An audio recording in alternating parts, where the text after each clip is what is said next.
అధికార కాంగ్రెస్ పార్టీ హవా కొనసాగింది. 4,000కు పైగా సర్పంచ్ సీట్లను హస్తం పార్టీ కైవసం చేసుకుంది. బీఆర్ఎస్ కు 2,000కు పైగా స్థానాలు గెలుచుకోగా బీజేపీ దాదాపు 500 సీట్లు గెలిచింది. ఇతరులు భారీగానే గెలిచారు. అయితే పంచాయతీ ఫలితాల్లో అన్ని పార్టీల్లోనూ జోష్ కనిపిస్తోంది. 55% సీట్లు గెలిచామని కాంగ్రెస్ సంబరాలు చేసుకుంటుండగా సాధారణంగా అధికార పార్టీకి అనుకూలంగా ఉండే సర్పంచ్ ఎన్నికల్లో అంచనాకు మించి గెలిచామని గులాబీ పార్టీ చెబుతోంది. గతంలో కంటే భారీగా సీట్లు పెంచుకున్నామని కమలనాథులు చెబుతున్నారు. మరి పంచాయతీ ఫలితాలు ఎలా ఉన్నాయి? పార్టీ గుర్తులతో జరిగే పరిషత్ ఎన్నికల్లోనూ ఇలాంటి ఫలితాలే వస్తాయా? ఇవాళ డిబేట్ లో డిస్కస్ చేద్దాం. భరత్, సర్పంచ్ ఎన్నికలో కాంగ్రెస్ హవా కొనసాగడాన్ని ఎలా చూడాలి?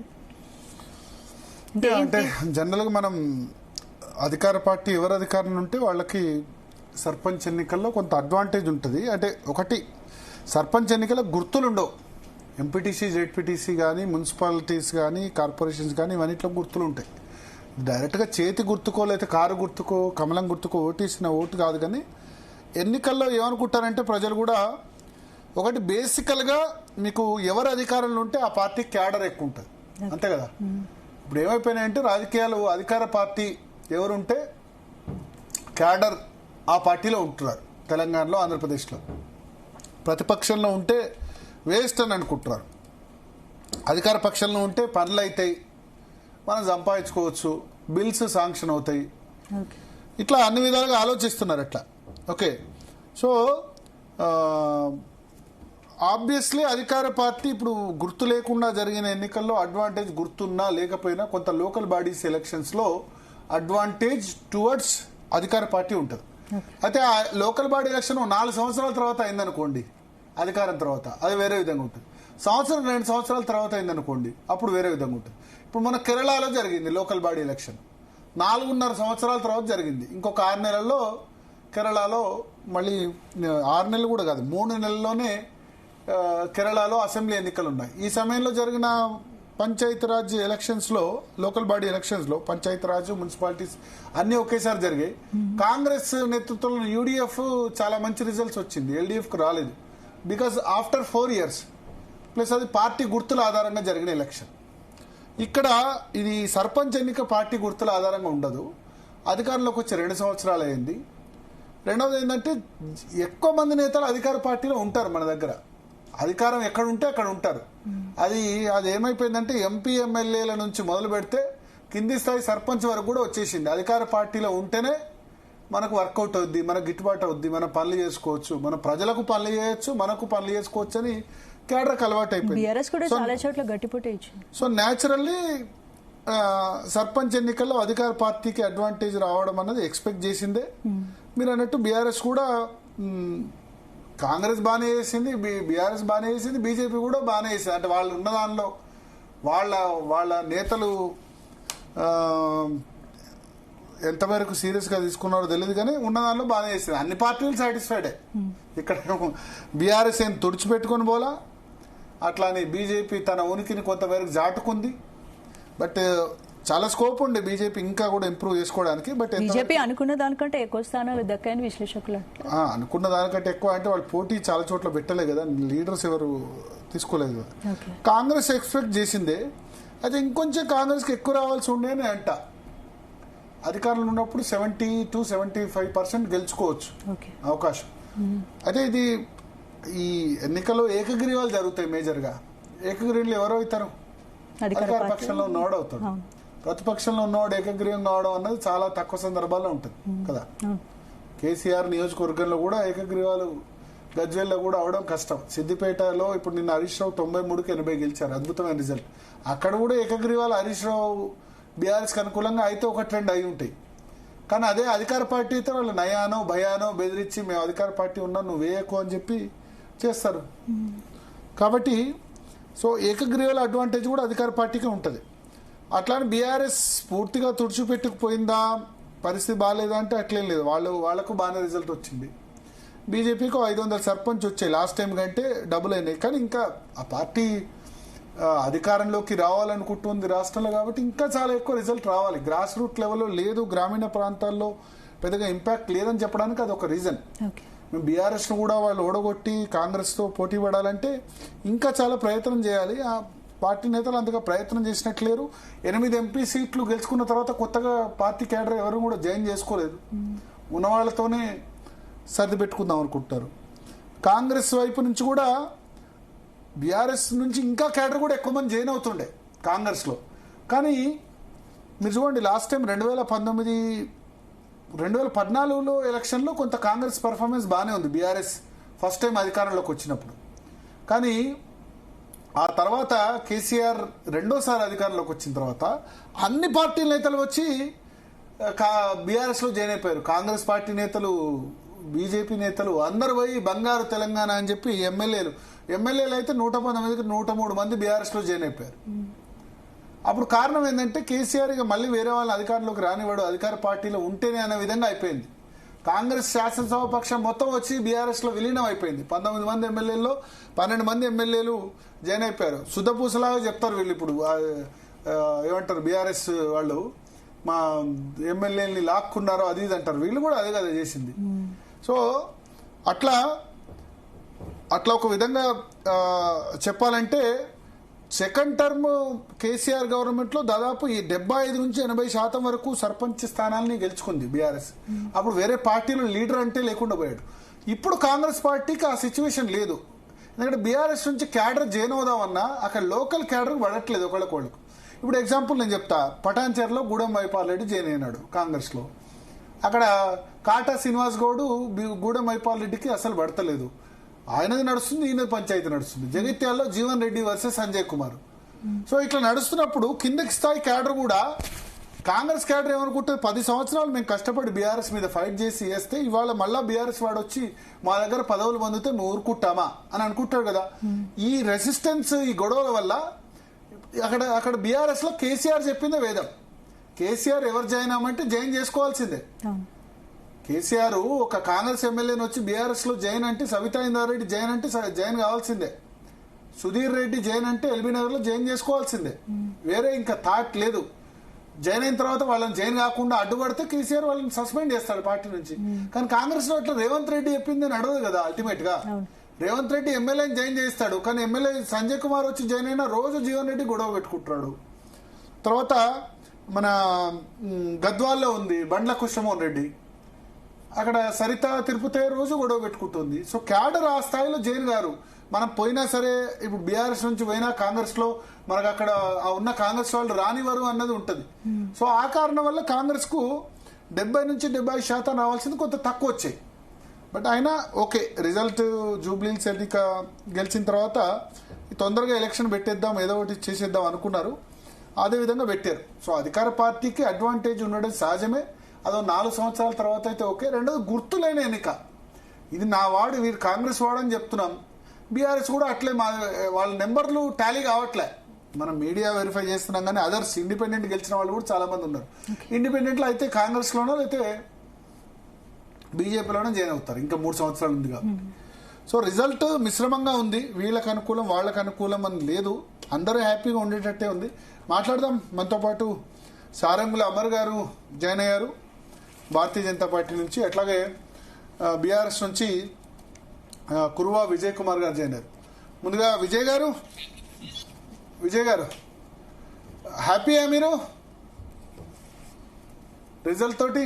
న్యూస్ ప్రేక్షకులకు అందరికీ కూడా శుభ సాయంత్రం, నమస్కారాలండి. 2023లో కాంగ్రెస్ పార్టీ అధికారంలోకి వచ్చిన తర్వాత దాదాపు 2 సంవత్సరాల తర్వాత ఈ స్థానిక ఎన్నికలు జరుగుతున్నటువంటి మనం ఉదంతాన్ని మనం చూస్తా ఉన్నాం. ఇవాళ అంటే 2023 ఎన్నికలకు ముందు కామారెడ్డి బీసీ డిక్లరేషన్ చేసి అక్కడ కర్ణాటక ముఖ్యమంత్రి గారు సిద్ధరామయ్య గారిని తీసుకొచ్చి తెలంగాణలో మా పార్టీకి అధికారంలోకి వస్తే 6 మాసాల్లోనే చట్టబద్ధతతో కూడుకున్నటువంటి 42% రిజర్వేషన్లను విద్య, ఉద్యోగ, అదేవిధంగా స్థానిక సంస్థల ఎన్నికల్లో 42% రిజర్వేషన్ను అమలు చేస్తామని చెప్పేసి హామీ ఇచ్చి తెలంగాణ బలహీన వర్గాల సమాజం నుంచి ఓట్లు వేయించుకుని అడ్డదారులు అధికారంలోకి వచ్చి వాళ్ళ 42% రిజర్వేషన్లు ఇవ్వకుండా, గతంలో కేసీఆర్ గారు ఇచ్చినటువంటి 24% కూడా ఇవ్వకుండా ఇప్పుడు 18% మాత్రమే రిజర్వేషన్లు ఇస్తూ తెలంగాణ బలహీన వర్గాల రాజకీయ అస్తిత్వం మీద ఈరోజు గొంతు కోసి ఈరోజు నట్టేట ముంచినటువంటి పార్టీ కాంగ్రెస్ పార్టీ. ఇంత దుర్మార్గంగా వ్యవహరించి బీసీలను మోసం చేసి ఎన్నికలు పెడతా ఉంది. ఇప్పుడు 2 దశలు అయిపోయినాయి, నిన్నటితో 2 దశలు అయిపోయినాయి. 2 దశల్లో కూడా మీరు చూడండి, ఎక్కడికక్కడ విపరీతమైనటువంటి ఒత్తిడులు, అణిచివేతలు, కుట్రలు, కేసులు, ఎత్తుకుపోవడము, అక్రమ కేసులు, అక్రమంగా వారి యొక్క నాయకుల యొక్క ఆస్తుల మీద దాడులు చేయడము, కాంగ్రెస్ పార్టీ యొక్క గుండా రాజ్యాన్ని తలపించే విధంగా ఈ రాష్ట్రంలో అధికారాన్ని నడుపుతున్నటువంటి పరిస్థితి చూస్తా ఉన్నాం. మొన్న తుంగతుర్తి నియోజకవర్గంలో ఏదైతే అక్కడ నూతనకల్ మండలంలో మా బీఆర్ఎస్ పార్టీ మద్దతుదారునికి ప్రచారం చేస్తా ఉంటే, ఆ ప్రచారాన్ని ఎట్లా చేస్తామని చెప్పేసి ఓటమిని తట్టుకోలేక ఓడిపోతున్నాం అనేటువంటి అక్కసుతో మా పార్టీ నాయకుడి మల్లయ్య యాదవ్ అనేటువంటి నాయకుడిని తీవ్రంగా దాడి చేసి హత్య చేసినటువంటి పరిస్థితి. హత్య రాజకీయాలని ప్రోత్సహిస్తున్నాడు ఇవాళ ముఖ్యమంత్రి రేవంత్ రెడ్డి గారు. ఈ రోజు ఇదే కామారెడ్డి జిల్లాలో ఎల్లారెడ్డిపేట నియోజకవర్గంలో మా పార్టీ అభ్యర్థి వాళ్ళ కుటుంబ సభ్యుల మీద ట్రాక్టర్లతో తొక్కించి చంపేటువంటి కుట్రలు కూడా చేస్తా ఉంది. కాబట్టి ఈ సర్పంచ్ పదవి కోసం హత్య రాజకీయాలకు దిగజార్చినటువంటి పరిస్థితి కాంగ్రెస్ ప్రభుత్వానికి దక్కిందనేది స్పష్టంగా అర్థమవుతా ఉంది. గతంలో ఇప్పుడు నేనేమంటున్నానంటే, మీరు ఏమి చేస్తారు, మీరు అధికారంలోకి వచ్చి 2 ఏళ్ళు అయింది. ఇప్పటి వరకు కేసీఆర్ గారు చేసినటువంటి అభివృద్ధి నడుస్తా ఉంది తప్ప గ్రామాల్లో కేసీఆర్ గారు ఇచ్చినటువంటి ట్రాక్టర్లలో డీజిల్ పోసుకోలేనటువంటి దీనావస్థలో ఈ రోజు పంచాయతీరాజ్ వ్యవస్థని దిగజార్చింది కాంగ్రెస్ ప్రభుత్వం. గతంలో కేసీఆర్ గారి పాలనలో దేశంలో ఎక్కడ లేనటువంటి అనేక సంక్షేమ పథకాలను గ్రామాల్లో కేసీఆర్ గారు గత 10 సంవత్సరాల్లో అమలు చేసినటువంటి పరిస్థితి. కొన్ని ఉదాహరణలు చెప్తానండి మీకు భరత్ గారు. కేసీఆర్ గారి పాలనలో చెక్ డ్యాంలు, చెరువుల పునరుద్ధరణ కోసం మిషన్ కాకతీయ ద్వారా దాదాపు 40,000 పైచిలకు గ్రామాల్లో చెరువుల పునరుద్ధరణ, పల్లె ప్రగతి పథకం ద్వారా ప్రకృతి నర్సరీలు, అదేవిధంగా డంపింగ్ యార్డులు, ట్రాక్టర్లు, వైకుంఠ ధామాలు, ప్రకృతి వనాలు, రైతు వేదికలు, క్రీడా ప్రాంగణాలు, ఇలా అనేక రంగాల్లో అనేక రకాల పథకాలతో ఈరోజు తెలంగాణలో పంచాయతీరాజ్ వ్యవస్థని దేశంలోనే ఒక అగ్రగామి వ్యవస్థగా తయారు చేసినటువంటి పరిస్థితి కూడా కేసీఆర్ గారు దక్కింది గత బీఆర్ఎస్ ప్రభుత్వంలో. దాదాపు 3% జనాభా ఉన్నటువంటి తెలంగాణ దేశంలో 3% ఉన్నటువంటి జనాభా దాదాపు 30% పైచులకు పంచాయతీరాజ్ అవార్డులు పంచాయతీ వ్యవస్థలో గెలుచుకున్నటువంటి కైవసం చేసుకున్నటువంటి పరిస్థితి చూస్తా ఉన్నాను. ఈ పైన చెప్పినటువంటి పథకాల ద్వారా, మొత్తం పథకాల ద్వారా నేను అల్టిమేట్ గా రిజల్ట్ తో హ్యాపీ ఉన్నారా? ఈ పథకాలు నేనేమంటున్నానంటే, ఈ పథకాలని అమలు చేసిన దానికి సూర్యాపేట జిల్లాలో ఏపూర్ గ్రామం అనే గ్రామము దేశంలోనే ఉత్తమ గ్రామ పంచాయతీగా తీర్చిదిద్దినటువంటి పరిస్థితి కూడా మనం చూస్తా ఉన్నాం.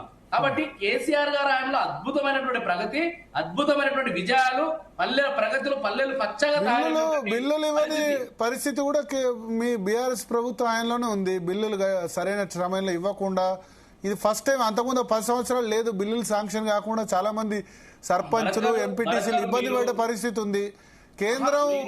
కేంద్రం నిధులు ఇస్తే రాష్ట్ర ప్రభుత్వం ఆ బిల్లులు డైవర్ట్ చేయడం కూడా మీ హాయంలోనే ఉంది. ఇవన్నీ ఇష్యూస్ లేదండి. బీఆర్ఎస్ పార్టీ అధికారంలో ఉన్న రోజులు ప్రతి సర్పంచ్ కూడా నిధులు పద్ధతి ప్రకారంగా, క్రమ పద్ధతి ప్రకారంగా ఏదైతే టోకెన్లు పడితే టోకెన్లు డేట్ల వారీగా రిలీజ్ చేసినటువంటి పరిస్థితి. కానీ కాంగ్రెస్ ప్రభుత్వంలోనే ఈరోజు రేవంత్ రెడ్డి గారి ప్రభుత్వంలోనే సెక్రటేరియట్ లో, సచివాలయంలో సర్పంచుల బిల్లుల కోసం 30% కమిషన్లు ఇస్తే తప్ప మీ బిల్లులు విడుదల చేయమంటే, ఈ యొక్క కాంగ్రెస్ పాలనలోనే, సచివాలయంలోనే, ఈ రోజు ముఖ్యమంత్రి రేవంత్ రెడ్డి గారి పాలనలోనే సర్పంచులు ధర్నాకి దిగిన సచివాలయంలో ఫైనాన్స్ డిపార్ట్మెంట్ ముందు ధర్నా చేసినటువంటి చరిత్ర బహుశా ఈ దేశంలో ఏ రాష్ట్రంలో లేదు, తెలంగాణ లేదు, ఉమ్మడి ఆంధ్రప్రదేశ్ లో లేదు. ఇది తెలంగాణలోనే కాంగ్రెస్ ప్రభుత్వంలోనే జరిగింది.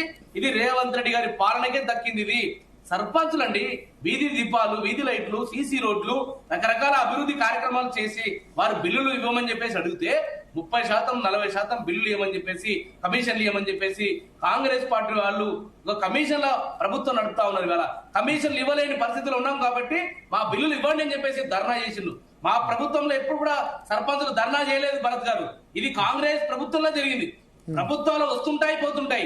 2014 ముందు కూడా సర్పంచులకు చాలా మందికి బిల్లులు పాత ప్రభుత్వంలో బకాయిలు ఉండేది. కానీ బీఆర్ఎస్ ప్రభుత్వం వచ్చిన తర్వాత ఆ బకాయిలని పూర్తి చేసి చెల్లించినటువంటి పరిస్థితి కూడా మనం చూడాలి. బీఆర్ఎస్ ప్రభుత్వం పోయిన తర్వాత బీఆర్ఎస్ హయాంలో జరిగిన ఆ పనులు ఉన్నాయి కాబట్టి ఇప్పుడు ఇవ్వని చెప్పేసి అంటే ఇది కరెక్ట్ కాదు భరత్ గారు. ఇది ప్రభుత్వాలు కంటిన్యూస్ ప్రాసెస్ లో మీరు ఇంకా జవాబు చెప్పట్లేదు. నేను అడిగిన దానికి మీరు హ్యాపీగా ఉన్నారా పంచాయతీ రిజల్ట్స్ తో అని అడుగుతున్నా. అద్భుతమైన ప్రగతి. 40 కొన్ని కాన్స్టిట్యున్సీలలో 40% రిజల్ట్స్ వచ్చినాయి. కొన్ని కాన్స్టిట్యున్సీలో 70%, 50%, 60%, 70% పైచిలకు స్థానాలు మా పార్టీ గెలుచుకున్నదండి.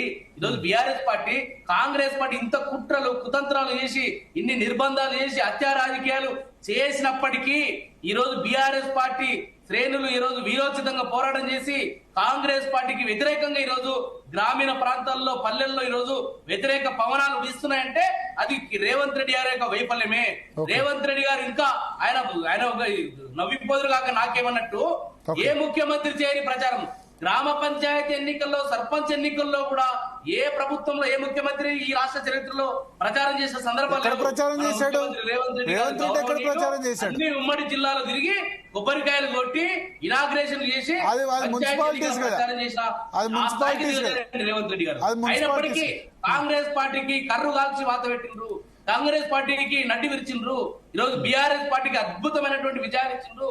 టీఆర్ఎస్ పార్టీ రోజు ఒక ప్రత్యామ్నాయ రాజకీయ అజయ శక్తిగా ఎదిగింది. ఇవాళ దాదాపుగా 2 ఫేజ్లలో 3000 పైచులకు గ్రామ పంచాయతీలు గెలుచుకున్నది ఇలా బీఆర్ఎస్ పార్టీ.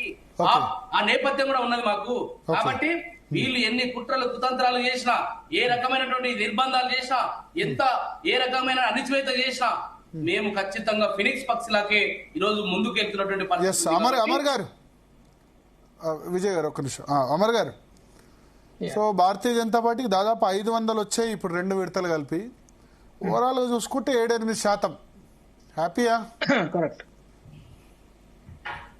భరత్ గారు, మొదట మీకు, అట్లాగే మిత్రుడు చరణ్ గారికి, విజయ్ గారికి అందరికి నమస్కారం. అట్లాగే మన ప్రేక్షకులకు నమస్కారం.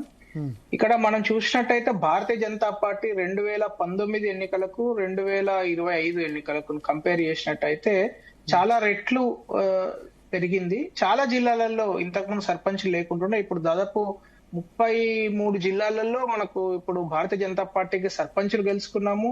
ఖమ్మం లాంటి జిల్లాలలో కూడా, అంటే భారతీయ జనతా పార్టీకి అసలు ఏం లేదు అనేటువంటి జిల్లాలలో కూడా చాలా అద్భుతమైన రిజల్ట్ కనబడుతున్నది.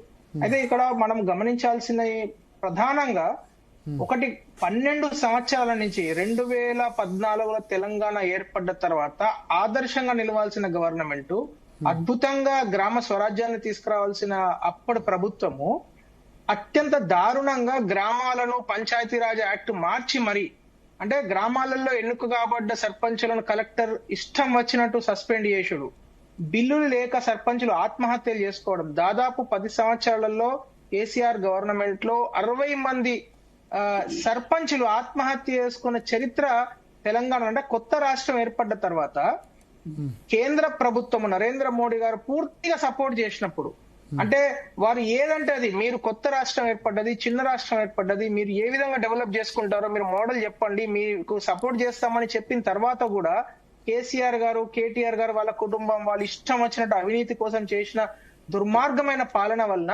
సర్పంచ్ వ్యవస్థ పూర్తిగా, పంచాయతీరాజ్ వ్యవస్థను పూర్తిగా నిర్వీర్యం చేసి, అంటే ఇది బతుకు మా పరిస్థితి ఘోరం, సర్పంచుల పరిస్థితి అనే స్థాయిలో తీసుకొచ్చేసి వాళ్ళందరినీ హరిఘోష పెట్టిన ప్రభుత్వము లాస్ట్ ప్రభుత్వం చూసాం. అయితే 2 సంవత్సరాల నుంచి ఈ ప్రభుత్వం ఏమైనా వెలగబెడుతుందా అని చూస్తే, మొదట 42% రిజర్వేషన్ తగ్గించి మనం మాట్లాడుకుంటే 42% రిజర్వేషన్ ఇస్తా అని ఫస్ట్ కామారెడ్డి డిక్లరేషన్ లో చెప్పింది.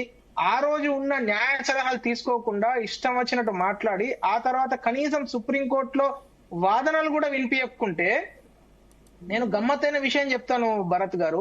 ఈ రోజు తెలంగాణ సమాజం, తెలంగాణ గ్రామాలు ప్రభుత్వము ఇచ్చినా ఇవ్వకుండా 50% రిజర్వేషన్, 42% రిజర్వేషన్, ఈ రోజు 50% బీసీ బిడ్డలను వార్డు మెంబర్లుగా సర్పంచ్గా గెలిపించుకున్నది ఈ తెలంగాణ గ్రామాలు.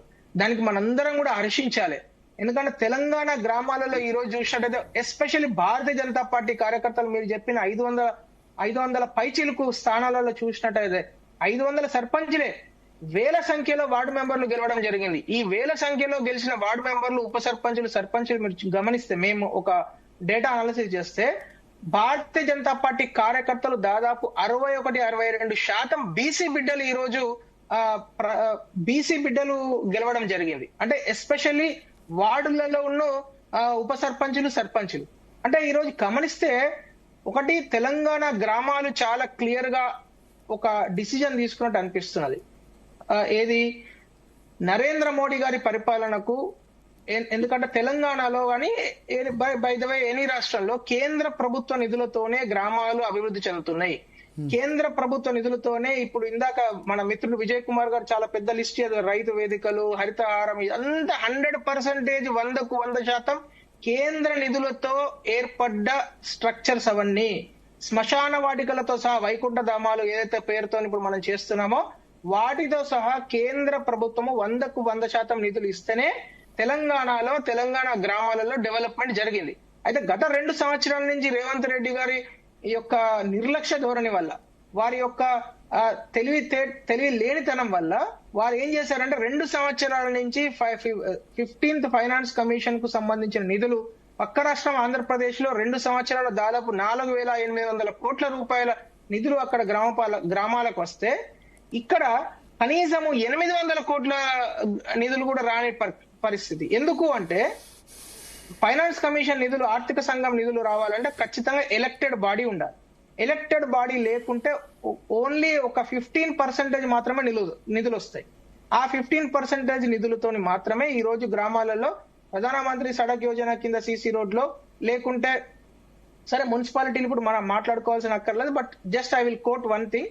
మున్సిపాలిటీలలో కూడా ఈ రోజు అమృత్ స్కీమ్ కింద ఏవైతే డెవలప్మెంట్ యాక్టివిటీ జరుగుతున్నా అది మాత్రమే తెలంగాణలో డెవలప్మెంట్ జరుగుతున్నది. ఇక్కడ బిల్లులకు సంబంధించినంత వరకు, సర్పంచుల ఆత్మహత్యలకు సంబంధించినంత వరకు ఈ 2 సంవత్సరాల్లో కూడా సర్పంచులు బిల్లుల కోసం సెక్రటేరియట్ ముందు ధర్నాలు చేయడము, కలెక్టరేట్ల ముందు ధర్నాలు చేయడము, తర్వాత సర్పంచులు పాపం వాళ్ళు లెటర్లు రాయడము, ఓపెన్ లెటర్లు రాయడము ముఖ్యమంత్రి గారికి, డిప్యూటీ సీఎం గారికి, ఇలా మనం చూస్తూనే ఉన్నాం. సో ఉన్న సర్పంచులను చూసుకునే పరిస్థితి లేదు. ఈ రోజు 2025 ఈ ఎన్నికలు మొదటి 2 ఫేజులు అయిన తర్వాత గమనిస్తే రేవంత్ రెడ్డి గారి పాలన పైన విపరీతమైన ఉక్రోషము, అట్లాగే ఉక్రోషం ఉంటే మరి ఎందుకు వాళ్ళకి 60% చెప్తాను, అదే అక్కడికే వస్తున్నా భరత్ గారు. ఎందుకంటే ఈ 2 సంవత్సరాల్లో గ్రామాలలో ఈ సమంత డెవలప్మెంట్ కూడా జరగలేదు, కొంచెం డెవలప్మెంట్ కూడా జరగలేదు. అంటే కనీసం ఇప్పుడు గ్రామాలలో ఇప్పుడు మొన్న గ్లోబల్ సమ్మిట్ అని నిర్వహించారు. గ్లోబల్ సమ్మిట్ అని నిర్వహిస్తే ఆయన ప్యూర్ అండ్ రేర్ అని ఒక మోడల్ తీసుకొచ్చారు. ఈ రేర్ మోడల్లో రూరల్ అగ్రికల్చర్ రీజనల్ ఎకానమీ అని చెప్పాడు కదా. ఆయన చెప్పిన దానిలో అసలు ఏదైనా ఒక్క ఎకనామిక్ యాక్టివిటీ అని చెప్పిండా అండి? ఇప్పటి వరకు తెలంగాణలో గత 2 సంవత్సరాలలో అగ్రికల్చర్ రిలేటెడ్ ఒక్క కంపెనీ అని వచ్చిందా? అగ్రికల్చర్ రిలేటెడ్ కనీసం ఒక ఇండస్ట్రియల్ జోన్ అన్న మీరు తయారు చేశారా? అగ్రికల్చర్ రిలేటెడ్ కనీసం ఒక సీడ్స్ కొత్త కంపెనీ అన్న వచ్చిందా? నేను ఛాలెంజ్ చేసి చెప్తున్నాను. ఇప్పటి వరకు 2 సంవత్సరాలు ఏదైతే ఈయన రేర్ మోడల్, మొన్నటి వరకు ఏమో రేరా మోడల్ అని చెప్పిండు. రేరానా ఏంది, రాహుల్ గాంధీ అండ్ రేవంత్ రెడ్డి అని, అట్లా రకరకాల మోడల్స్ ఒకటి తర్వాత ఒకటి తీసుకొస్తున్నారు తప్పితే అది పేపర్లకే పరిమితం అవుతున్నది. గ్రౌండ్ మీదకి వచ్చేసరికి అత్యంత దారుణమైన పరిస్థితుల్లో ఈరోజు తెలంగాణ గ్రామాలు ఉన్నాయి. భరత్ గారు, మీరు నేను కూడా గ్రామాలని, ఇక్కడ ఉన్న మన మిత్రులు అందరం కూడా గ్రామాల నుంచి వచ్చిన వాళ్ళమే. గ్రామాల పరిస్థితి ఈ రోజు చూసినట్టయితే గ్రామాలలో అంటే ఉద్యోగ కల్పన జీరో, మహిళల కొత్త పరిశ్రమలు స్థాపించాలి జీరో. అక్కడ ఆల్రెడీ పారిశ్రామికవేత్తలు వచ్చి అగ్రికల్చర్ రిలేటెడ్ కావచ్చు, కుటీర పరిశ్రమ రిలేటెడ్ కావచ్చు, జీరో. మీరు ఆశ్చర్యపోతారు నేను కొన్ని విషయాలు చెప్తే. సెరికల్చర్ మీద పట్టు కొనుగోలు కేంద్రాలు కూడా తెలంగాణలో ఒకటి ఉన్నది. అంటే పక్క రాష్ట్రం కర్ణాటకలో ఒక 20 కేంద్రాలు ఉంటాయి, ఇక్కడ ఒకే ఒక కేంద్రం ఉంటది. హార్టికల్చర్ ఖతం చేసి పడేసిర్రు. మీరు ఒక్కసారి అగ్రికల్చర్ రిలేటెడ్ సరే, ఇవన్నీ ఇప్పుడు గ్రామాల డెవలప్మెంట్ అది వేరే టాపిక్. ఇప్పుడు రిజల్ట్ ఇచ్చారు, పబ్లిక్ ఇచ్చిన రిజల్ట్ తో హ్యాపీనా భారతీయ జనతా పార్టీ? మీరు అధికారంలోకి వస్తామనుకున్న వాళ్ళు 8 ఎంపీ సీట్లు సాధించిన వాళ్ళు 8% సర్పంచ్ స్థానాలు గెలుచుకుంటే హ్యాపీ అయితే ఎట్లా? ఇంకెప్పుడు భారతీయ జనతా పార్టీ నేతలు సర్పంచ్లు అవుతారు, ఎంపీటీసీలు అవుతారు. భరత్ గారు, నేను ఒకటే విషయం చెప్తాను. భారతీయ జనతా పార్టీ తెలంగాణ గ్రామాలు డెవలప్ అయ్యేంత వరకు హ్యాపీగా ఉండదండి. ఎట్లా హ్యాపీగా ఉంటదండి? ఈ రోజు గ్రామాలు డెవలప్ కావాలంటే మీరు సర్పంచ్ కావాలి. మరి మీరు 100% గ్రామాలు డెవలప్ పట్టించుకుందా భారతీయ జనతా పార్టీ? ఈ ఎలక్షన్ పట్టించుకుందా? అసలు ఏంది ఎలక్షన్ పట్టించుకున్నారా అసలు? అంటే మీ ఎంపీలు ఎమ్మెల్యేలు సీరియస్ గా ప్రయత్నం చేశారా మీ వాళ్ళకి గెలిపించుకునేందుకోసం? 100% చేశారండి. అందు గురించి 100% చేస్తే 100% చేస్తే 8% గెలుచుకోవడం. నేను మీకు చెప్తాను భరత్ గారు, మహబూబ్ అంటే మీరు ఇప్పుడు మహబూబ్ నగర్ లో ఇప్పటి వరకు గెలవలేదు కదా, అక్కడ గెలిచాము. పాత మహబూబ్ నగర్ జిల్లా, 2019-20తో కంపేర్ కరీంనగర్ జిల్లా, 2020తో జిల్లా, పాత ఖమ్మం జిల్లాలో కూడా ఈరోజు సర్పంచ్ గెలుచుకున్నాం కదా. మొత్తం చేస్తే 8% ఉన్నారు. మీరు 8% తో అధికారంలోకి ఎట్లా వస్తారు? 8% సర్పంచ్ ఉంటే కదా మీకు 35% ఓట్లు పార్లమెంట్ లో వచ్చాయి. ఇప్పుడు ఈ సర్పంచ్ ఎన్నికల ఓటింగ్ చూస్తే గదే 7-8% ఉంటుంది. 8% సర్పంచులతో ఎట్లా రాష్ట్రంలో అధికారంలోకి వస్తారు? కేరళలో కూడా మంచి రిజల్ట్స్ వచ్చాయి. భారతీయ జనతా పార్టీకి 7% ఓటు జరిగింది.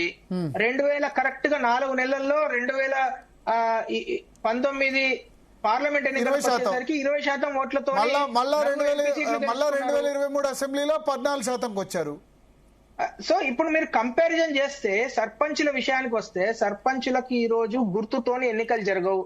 ఈ రోజు బెదిరిచ్చో బతిమాలో బామాలో ఉన్న వాళ్ళను కాంగ్రెస్ పార్టీ అని చెప్పుకోవడం సర్వసహజం. కేంద్రంలో రాష్ట్రంలో అధికారంలోని బీఆర్ఎస్ కు 30% దాకా వచ్చాయి. 27 నుంచి 30% సర్పంచ్లు వచ్చాయి. 2 చోట్ల అధికారం లేరు. పార్లమెంట్ లో 0 సీట్లు. మీరు కేంద్రం నిజానికి ఇప్పుడు సర్పంచ్లకి నిధులు ఇచ్చేది కేంద్రం డైరెక్ట్ గా, రాష్ట్రం ఇచ్చేది 0. అదే చెప్తున్నా, రాష్ట్రాలు ఇవ్వట్లేదు, రాష్ట్ర ప్రభుత్వాలు బంద్ చేసాయి. కానీ మరి రిజల్ట్ ఏది? ఆ ప్రచారం ఎక్కడ ఎందుకు చేసుకోలేకపోయారు? ఇచ్చేది మేం కదా అని ఎందుకు చెప్పుకోలేకపోయారు? ఈ రోజు ప్రజలు ఖచ్చితంగా దాన్ని గమనిస్తున్నారు భరత్ గారు. ఎందుకంటే కేంద్ర ప్రభుత్వ నిధులతో మాత్రమే ఇక డెవలప్మెంట్ జరుగుతున్నాయి అనేది ప్రజలు గమనిస్తున్నారు. అయితే ఎస్పెషల్లీ టీఆర్ఎస్ పార్టీ, ఇప్పుడు ఆ బీఆర్ఎస్ పార్టీ గురించి మనం మాట్లాడుకుంటే ఒక నిమిషం, అంతకన్నా ఎక్కువ మాట్లాడొద్దు ఆ పార్టీ గురించి. బీఆర్ఎస్ పార్టీలో ఉండే అనేక మంది నాయకులు మేము రేపు రాబోయే రోజులలో ఈ పార్టీలో ఉండము, మేము అయితే అధికార పార్టీ కన్నా వెళ్తాము, లేకుంటే ఎస్పెషల్లీ భారతీయ జనతా పార్టీలో మేము జాయిన్ అవుతాము, సెంట్రల్ గవర్నమెంట్ పార్టీలో జాయిన్ అయ్యి అక్కడి నుంచి మేము నిధులు చేస్తాము అని ఒక కళ్ళబుల్లి మాటలు కూడా అనేక చోట్ల చెప్పి గెలవడం జరిగింది. సరే, దానికి నా దగ్గర ఎగ్జాక్ట్లీ నెంబర్ ఆఫ్ ఎంతమంది సర్పంచులు అట్లా గెలిచారని చెప్పలేను, కానీ అనేక చోట్ల ఇటువంటి బూటకపు ప్రచారం కూడా చేయడం జరిగింది. చాలా జిల్లాలలో చూసాం దాన్ని. సరే, మా కార్యకర్తలు అక్కడ లోకల్లో దాన్ని ఖండించారు. సరే, అది జరిగిపోయింది. నేను అనేది ఏంటంటే భరత్ గారు, ఈ రోజు భారతీయ జనతా పార్టీ తెలంగాణలో మీరు సర్పంచ్ ఎన్నికలలో ఉన్న పర్ఫార్మెన్స్, 2019 కాంగ్రెస్ పార్టీ పర్ఫార్మెన్స్ చూడండి. 2019లో కాంగ్రెస్ పార్టీలో ఎంతమంది సర్పంచులు గెలిచారు, ఎంతమంది నిలకడగా ఉన్నారు.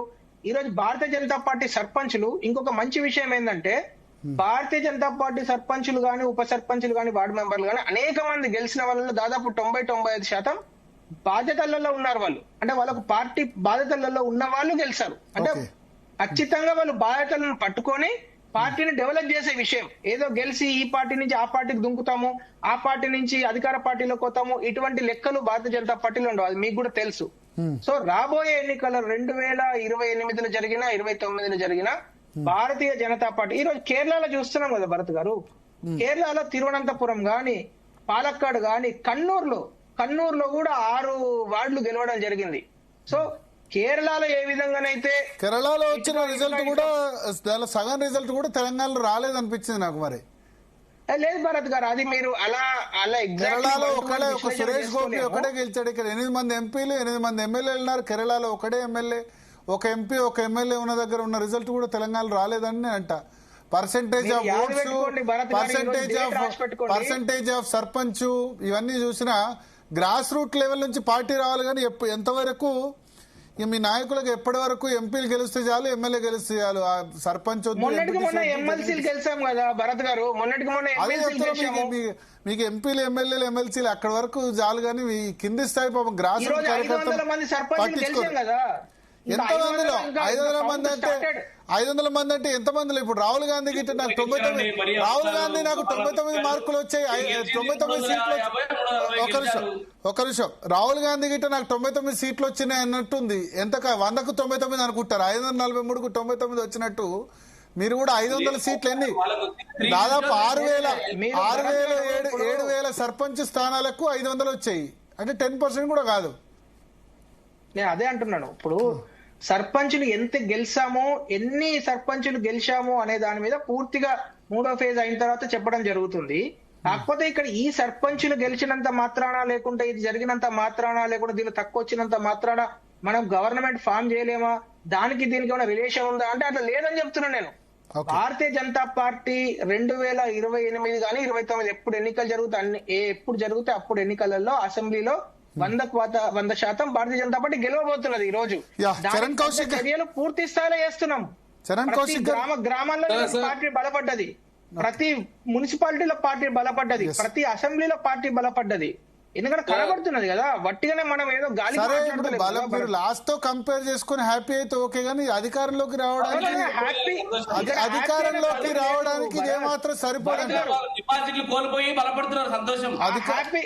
అరే విజయ్ బ్రదర్, కంటోన్మెంట్ లో మీ సీటు మీరు ఎట్లా కోల్పోయారు, జూబ్లీ హిల్స్, ఇక నేను అంత చరిత్ర చదవద్దు దయచేసి. మీ సొంత సీట్లు అక్కడ ఓడగొట్టుకుంటున్నారు, మీరు మాట్లాడొద్దు దయచేసి. ఇప్పుడు నేను చెప్తున్నా కదా, మా పార్టీ గురించి మేము చెప్పుకోనియండి, మీ పార్టీ వచ్చినప్పుడు మేము చూసుకుందాం. చరణ్ కౌశిక్ గారి దగ్గరికి ఈ రోజు గ్రామాలలో, మున్సిపాలిటీలలో, వార్డులలో కూడా వదిలిపెట్టకుండా బీజేపీ డెవలప్ అవుతున్నది. అది దాని కంటిన్యూషన్ ఉంటుంది. బీజేపీ అనేది 2 సీట్లతో 303కి వచ్చింది, ఎక్కడ ఆగదు. ఇది కంటిన్యూస్ గా జరిగేది. ఇక్కడ హ్యాపీగా ఉన్నామా అంటే డెఫినెట్లీ హ్యాపీగా లేము.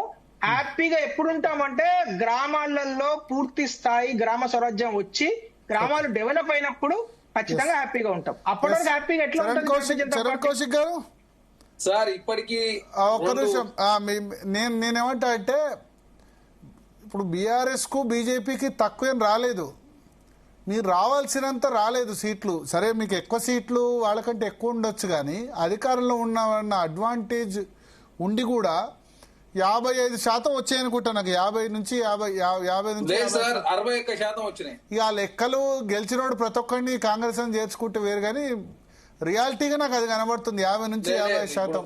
అదే లెక్కలు ఉన్నాయి కాబట్టి. ఖమ్మంలో 3 మంత్రులు ఉన్నా సరే రిజల్ట్ బీఆర్ఎస్ బాగుంది. ఎక్కడ సార్? ఖమ్మంలో 3 మంత్రులు ఉన్నా రిజల్ట్ బీఆర్ఎస్ బానే ఉంది. అదే బీఆర్ఎస్ పార్టీ గతంలో మంత్రులు లేరు. నల్గొండ బానే ఉంది. నల్గొండ అక్కడ జగదీష్ రెడ్డి తండ్రి 95 ఏళ్ల వయసులో గెలిచారు. నల్గొండ కాంగ్రెస్ పార్టీకి 2 పోటీ చేసిరు. 2 పోటీ చెప్తే కాంగ్రెస్ పార్టీ గెలిచేది. పోయినసారి సిట్టింగ్ స్థానం కాంగ్రెస్ పార్టీది, అల్ల నుంచి ఊడిపోయిన గ్రామం కాంగ్రెస్ పార్టీ గెలిచింది. మరి అట్లా ఏమో అంటే ఇప్పుడు నాకు 2020 ఎన్నికల్లో కేసీఆర్ క్లీన్ స్వీప్ కొట్టారు. దాదాపు 75 to 80% స్థానాలు వచ్చాయి. అట్లా రాలేదు మీకు. 50 నుంచి 50% దగ్గరగా కనబడుతుంది నాకు. అంతే 50%. అదే చెప్తున్నాం సార్, ఇక్కడ చాలా స్పష్టంగా 50% దగ్గరలో ఉన్నారు. అంతే 50% కూడా వచ్చేయలేవో. కాంగ్రెస్ పార్టీగా మేము ఒకటే చెప్తా ఉన్నాం, ఏంటంటే గతంలో కేసీఆర్ గారి ప్రభుత్వంలో 90% వాళ్ళే గెలిచిన స్థానాలు వాళ్ళు కోల్పోయారు. మేము కోల్పోడు కాదు, ఇప్పుడు వాళ్ళు కోల్పోయి దాదాపు 60% సీట్లు బీఆర్ఎస్ పార్టీ కోల్పోయిన పరిస్థితి మనం చూస్తా ఉన్నాం. ఎందుకంటే మేము ఎమ్మెల్యే ఎలక్షన్ లో 64 స్థానాలు గెలిచినాం. తర్వాత 2 బై ఎలక్షన్ లో కాంగ్రెస్ పార్టీ బలం 66 పోయింది. అంటే దాదాపు మాకు 55.62% ఆ ఎమ్మెల్యేలో తర్వాత సీట్లు గెలిచిన పరిస్థితి. తర్వాత 4 ఎంపీల నుంచి 8 ఎంపీలు, అంటే 4 ఎంపీలు పెంచుకున్న పరిస్థితి మనం చూసినాం. తర్వాత ఇప్పుడు 8 ఎంపీలు పెంచుకోవడం ఏంది?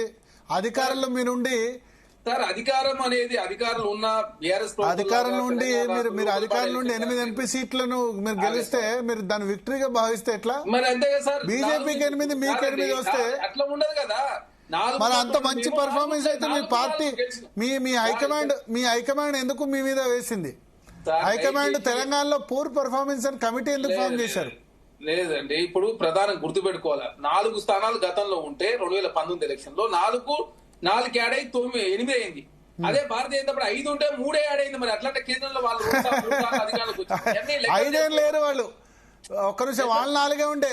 వినండి చరణ్ కౌశిక్ గారు, మీరు 3 ఉండే 8 అయినారు, వాళ్ళు 4 ఉండే 8 అయినారు 2019 లో. వాళ్ళు 5 లేరు, వాళ్ళు 4 అరవింద్, బండి సంజయ్, కిషన్ రెడ్డి, ఆదిలాబాద్ సోయం బాపురం 4 గెలిస్తే 8 మంది అయినారు. మీరు 3 రేవంత్ రెడ్డి, కోమటిరెడ్డి వెంకటరెడ్డి, ఉత్తమ్ కుమార్ రెడ్డి ఉంటే 8 అయినారు. మాకు 5 పెరిగినాయి. అదే చెప్తున్నాను, 4 నుంచి 5 పెరిగి 8 అయినా మేము. వాళ్ళు 4 నుంచి 4 యాడ్ 8. రాష్ట్రంలో అధికారం నుండి రాష్ట్రం కాదు సార్, తెలంగాణ భారతదేశంలో ఉంది. ఏదో పాకిస్తాన్ లో లేవు, లేకపోతే శ్రీలంక లేవు. మనం ఒకే ఎలక్షన్ కు ఇంకో ఎలక్షన్ చాలా వ్యత్యాసం ఉంటుంది. అదే విధంగా గతంలో మనం చూసినాం, కేసీఆర్ గారు ముఖ్యమంత్రి ఉన్నప్పుడు తెలంగాణ రాష్ట్రంలో 2 సార్లు లోకల్ బాడీ ఎలక్షన్ జరిగితే ప్రతిపక్షాలకు ఏ విధంగా ఆనాడు అధికారులను కావచ్చు పోలీసు వాళ్ళు ఉపయోగించే ఏ విధంగా దౌర్జన్యకాండ నిర్వహించారో తెలంగాణ సమాజం అంతా చూసి ఇక్కడ చాలా డెమోక్రటిక్ వేలో తెలంగాణ రాష్ట్రంలో ఎలక్షన్ జరిగినాయి కాబట్టి అదే కాకుండా మా పార్టీలో చాలా మంది పోటీ చేయడం, మా పార్టీలో ఒకరు మద్దతు చేయడంతో ఇంకోళ్ళు ఇండిపెండెంట్ పోటీ చేయడంతో అదే నాగారం లాంటి అదే గ్రామ పంచాయతీ అదేవిధంగా జగదీష్ రెడ్డి గారి ఊర్లో వాళ్ళ తండ్రి గారు గెలిచిన చెప్పి ప్రచారం చేసుకుంటూ ఏకంగా అక్కడ పోయి మంత్రులు, ఎమ్మెల్యేలు, ఎమ్మెల్సీలు, ఎంపీలు ప్రచారం చేస్తే నేను ప్రచారం ఒకటి గెలిచిన చెప్పేసి జగదీష్ రెడ్డి గారు చెప్తా ఉన్నారు. జగదీష్ రెడ్డి గారు ప్రచారమైన పుడేలు ఉన్నాయి. కాంగ్రెస్ పార్టీ మా ఎంపీ గారు పోలేదు, ఎమ్మెల్యే గారు తప్ప ఎవరు పోలేదు, మంత్రులు కూడా పోలేదు. అదే కాకుండా ఓటుకు ఎన్ని పైసలు ఖర్చు పెట్టు అందరు తెలుసు. అదేవిధంగా విడిపోయినట్టు నాగారం విడిపోయిన గ్రామ పంచాయతీ కాంగ్రెస్ పార్టీ గెలిచింది. కాంగ్రెస్ పార్టీ సిట్టింగ్ స్థానంలో ఇద్దరు పోటీ చేయడంతో అక్కడ జగదీష్ రెడ్డి గారి తండ్రి గెలిచారు. దానికి పెద్ద ఎత్తున నమస్తే తెలంగాణ టీ న్యూస్ లో ప్రచారం చేసుకునే ప్రయత్నం బీఆర్ఎస్ పార్టీ సరే చేసుకునే వాళ్ళ ఇష్టం, మాకు అభ్యంతరం రిజల్ట్ తో హ్యాపీయా కాంగ్రెస్? సార్ హ్యాపీ కాకపోతే సార్ 61% వచ్చినాయి మాకు. ఇప్పుడు 61% వచ్చినాయా? 61.2%. 45 to 50 అంటున్నారు వాళ్ళు. బీఆర్ఎస్ 40% కేటీఆర్ ఇప్పుడు ఫస్ట్ బేస్ లో 4235, సెకండ్ బేస్ లో 4335, మొత్తం 8566 జరిగితే ఫస్ట్ బేస్ లో 2865, సెకండ్ బేస్ లో 2381. ఫస్ట్ బేస్ లో 67.65, సెకండ్ బేస్ లో 54.98, మొత్తం 61.24 వచ్చింది. అదేవిధంగా బీఆర్ఎస్ పార్టీ 27%, బీజేపీకి 5.84 వచ్చింది, అదర్స్ 5.45 వచ్చిన పరిస్థితి మనం చూస్తా ఉన్నాం. కాబట్టి ప్రతిదాన్ని అదేవిధంగా లాస్ట్ పర్సనల్ కూడా నమస్తే తెలంగాణ వాళ్ళకి సంబంధించిన సంఖ్యలు ఎక్కువ చూపించుకుంటే దానికన్నా ఇంకా వేరే ఆలోచన ఎవరు చేయాల్సిన అవసరం లేదు. ఖచ్చితంగా తెలంగాణ రాష్ట్రంలో లెక్కలేని కూడా తెలంగాణ సమాజానికి తెలుసు. ఎందుకంటే ఏ ఊళ్ళో ఈ రిజల్ట్ కూడా అందరినీ బెదిరిస్తే, తంతే, కొడితే, హత్యాయత్నం చేస్తూ వచ్చిందని అంటున్నారు వాళ్ళు. ఇవాళ కామారెడ్డిలో అయితే మనం చూసాం, ఆ ట్రాక్టర్ ఓడిపోయిన వ్యక్తిని ట్రాక్టర్ తో దొక్కిచ్చారు. ఇక తుంగతుర్తిలో ఏం జరిగిందో నాకు తెలియదు. వాళ్ళ కేటీఆర్ పోయినారు.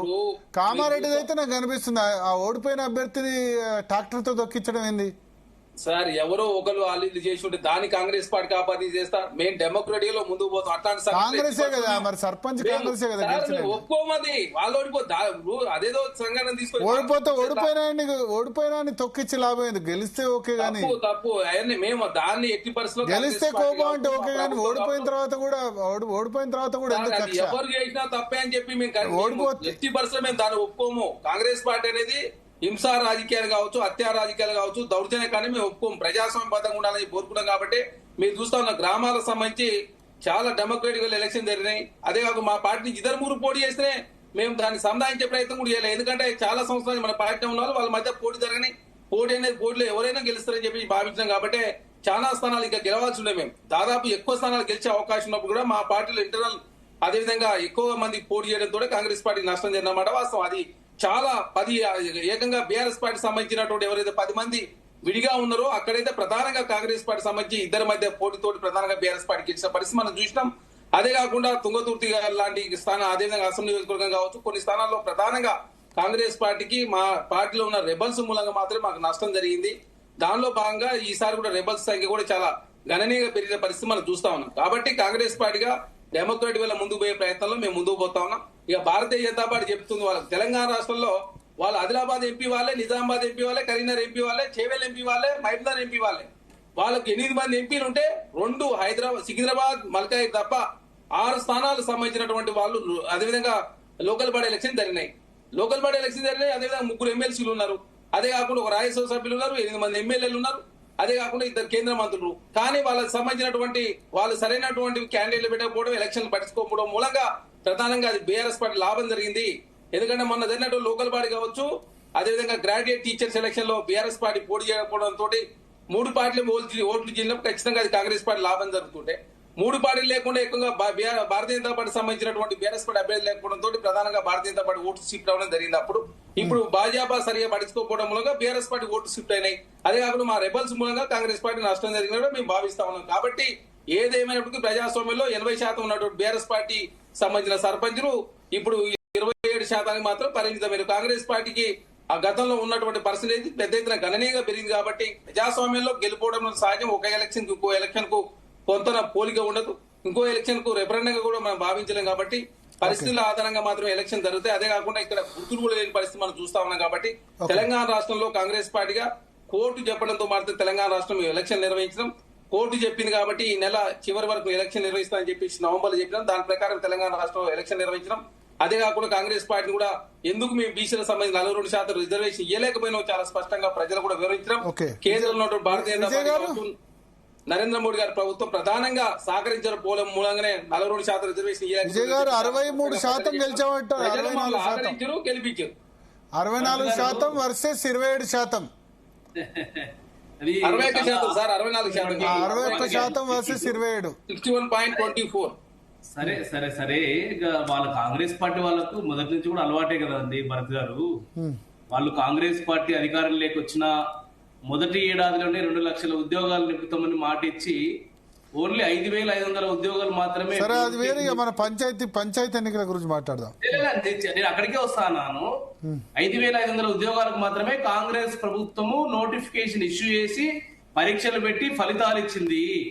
కానీ ఈ ప్రభుత్వము 65,000 ఉద్యోగాలను మేము నేను ఇచ్చాను ముఖ్యమంత్రి గారు చెప్తారు. అంటే ఈ పార్టీకి అబద్ధాల పునాదుల మీద రాజకీయం చేయడం అలవాటైపోయింది. మంది పుట్టిన పిల్లల్ని నా పిల్లలే అని ముద్దాడేటువంటి ఒక కుసంస్కృతి కాంగ్రెస్ పార్టీది.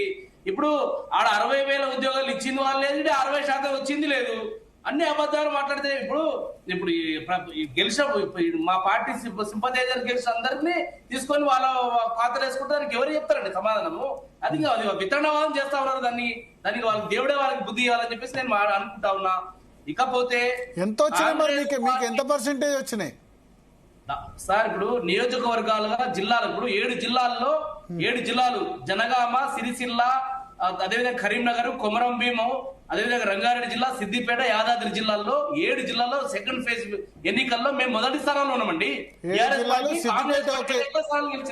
సిద్దిపేట ఒకటి, ఇంకా 7 జిల్లా సిద్దిపేట, జనగామ, సిరిసిల్ల, కరీంనగర్, ఆసిఫాబాద్, కొమరం భీము, రంగారెడ్డి, యాదాద్రి జిల్లా, ఈ జిల్లాల్లో మేము మొదటి స్థానంలో ఉన్నాం. 17 జిల్లాల్లో హోరాహోరు ఓడిపోయినాం. 5 ఓట్లతోన, 8 ఓట్లతోన, 10 ఓట్లతోన కొన్ని సార్లు మేము కొన్ని వందల సార్లు కోల్పోయినాం. ఈ రోజు వాళ్ళు చేసినటువంటి అక్రమ కేసు కుట్రల వల్ల. సార్ ఇంకోటి, కాంగ్రెస్ పార్టీ ఎమ్మెల్యేలు సార్, కాంగ్రెస్ పార్టీ ఎమ్మెల్యేలు మొదటి విడతలో జడ్చర్ల ఎమ్మెల్యే, అదేవిధంగా ఈ Shadnagar MLA Veerlapalli Shankar, second phase లో, ఫస్ట్ ఫేజ్ లో ఇంకా కొన్ని పేర్లు చెప్తాను. జడ్చర్ల భద్రాచలం ఎమ్మెల్యే తెల్ల వెంకట్రావు, అదేవిధంగా ఏనుగు రవీందర్ రెడ్డి సొంత గ్రామాల్లో ఓడిపోయినారు సార్ వాళ్ళు. సెకండ్ ఫేజ్ కి వచ్చే వరకు ఎన్ని గ్రామాలు చూడండి సార్ వాళ్ళవి. వాళ్ళు మంత్రి పొంగులేటి శ్రీనివాసరెడ్డి నియోజకవర్గంలో మేజర్ గ్రామ పంచాయతీలు నేలకొండపల్లి, కూసుమంచి, తిరుమలాయపాలెము, ఖమ్మం, రూరల్ మండలాల్లో మేజర్ గ్రామ పంచాయతీలు ఇలా బీఆర్ఎస్ పార్టీ గెలుచుకున్నది, ఇలా కైవసం చేసుకున్నది. దాదాపు ఒక్కొక్క పంచాయతీలో 8,000-9,000 ఓట్లు ఉన్నటువంటి పంచాయతీలు మేము గెలిచాం ఇవాళ. అదే విధంగా మంత్రి జూపాల్ నియోజకవర్గంలో కూడా దాదాపుగా 35-40 సీట్లు మేము గెలిచాం. ఇప్పుడు మీరు అన్నారంటే మీరు మొత్తం ఒక్క నిమిషం, మొత్తం 30. ఇంకొకటి చెప్తున్నాడు, మానకొండూరు ఎమ్మెల్యే ఉన్నాడు, దేవరకద్ర ఎమ్మెల్యే ఉన్నాడు. సొంత గ్రామాల్లో సార్, సొంత గ్రామాల్లో వాళ్ళు ఓడిపోయిన పాలకుర్తి ఎమ్మెల్యే యశస్విని రెడ్డి సొంత గ్రామంలో ఓడిపోయినటువంటి పరిస్థితి. ఇప్పుడు మీరు చెప్తున్న దాని ప్రకారం హైదరాబాద్ తీసేద్దాం. హైదరాబాద్ తీసేసి మేడ్చల్, మల్కాజ్గిరి 2 జిల్లాలు తీసేస్తే రంగారెడ్డి, ఈ 3 రంగారెడ్డిలో కూడా కొత్త గ్రామీణ ప్రాంతాలు ఉంటాయి. 31 జిల్లాల్లో మీరు 7 జిల్లాల్లో ఆధిపత్యం అంటే మిగతా 23 జిల్లాల్లో కాంగ్రెస్ ఆధిపత్యం అన్నట్టే కదా? లేదండి, నిర్మల్ బీజేపీ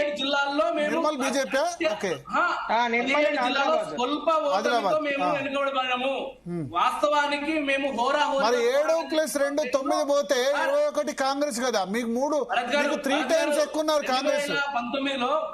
2019లో అధికారం మా పార్టీ ఉన్నప్పుడు 3x200 సీట్లు మేము గెలుచుకున్నాం సార్ ఆ రోజు 2019లో.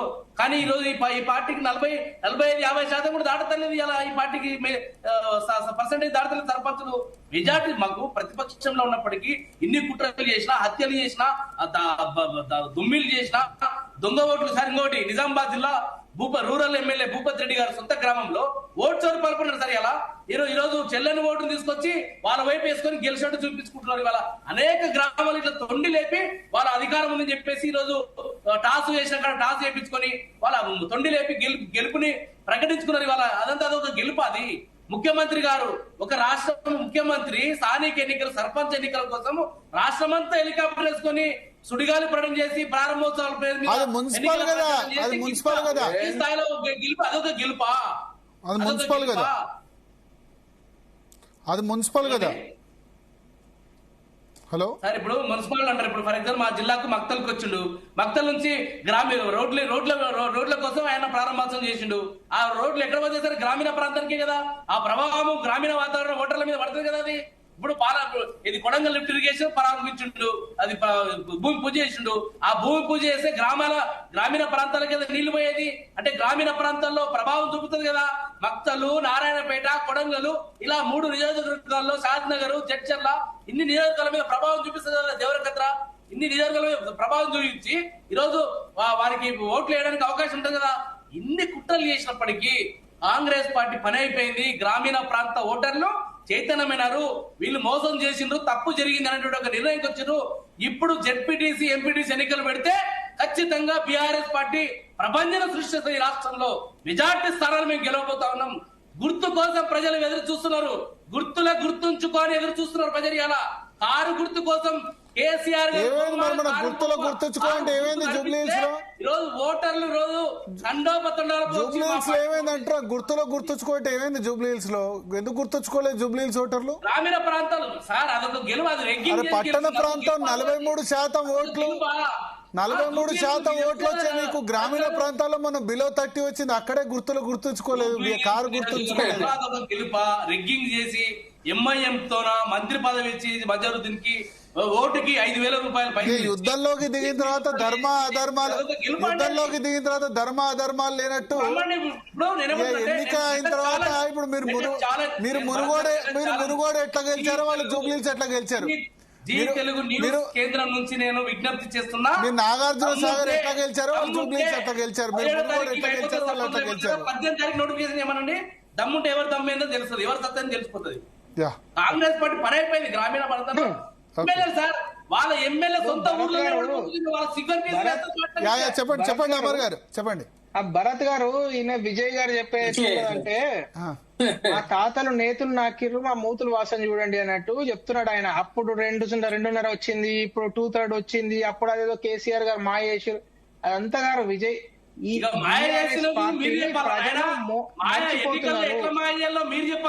మర్చిపోయినారు బీఆర్ఎస్ పార్టీని. ఇంకా అక్కడ నలుగురు విజయ్ గారు. అరే